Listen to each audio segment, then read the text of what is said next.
2 రోజుల నుంచి కురిసిన వర్షాలతోని రాష్ట్రం మొత్తము అల్లకల్లోలంగా మారింది. మరి వికారాబాద్ జిల్లాకు సంబంధించి కొంత తాండూరులో కొంత కొడంగల్లో ఎక్కువ నష్టం జరిగిన, వికారాబాద్ నియోజకవర్గానికి సంబంధించి ఎక్కడ కానీ ప్రాణ నష్టం కానీ ఆస్తి నష్టం కానీ ఎక్కువ జరగలేదు. మరి అదేవిధంగా ఒక 6 ఇళ్ళు ఈ వర్ష ప్రభావంతో కూలిపోయినాయి. వాటిని కూడా సందర్శించడం జరిగింది.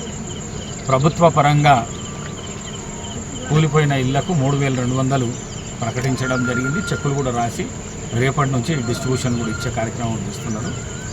అట్లనే ఒక 4 యానిమల్స్ చనిపోవడం జరిగింది.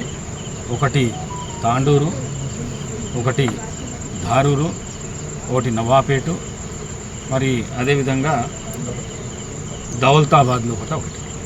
మరి వాటికి కూడా 4 పశువులకు కూడా కావలసిన ప్రభుత్వ పరంగా నష్టం పరిహారము కూడా దానికి ఇవ్వడం జరుగుతుంది.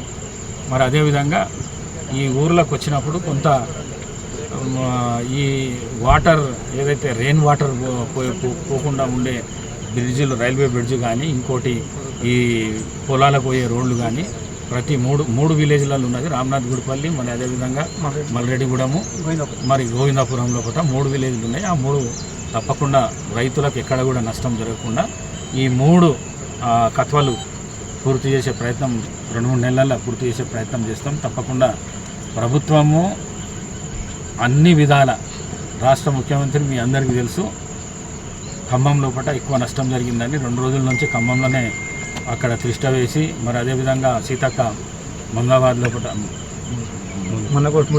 ములుగు లోపల చాలా నష్టం జరిగిందని ఈరోజు వారు అక్కడ దిగడం జరుగుతున్నది. తప్పకుండా రైతులను కానీ ప్రజలను కానీ వర్షా ప్రభావం వల్ల ఎక్కడెక్కడ ఏమేమి జరిగిందో వాటన్నిటిని ఆదుకునే విధంగా ప్రభుత్వం ప్రయత్నం చేస్తుంది.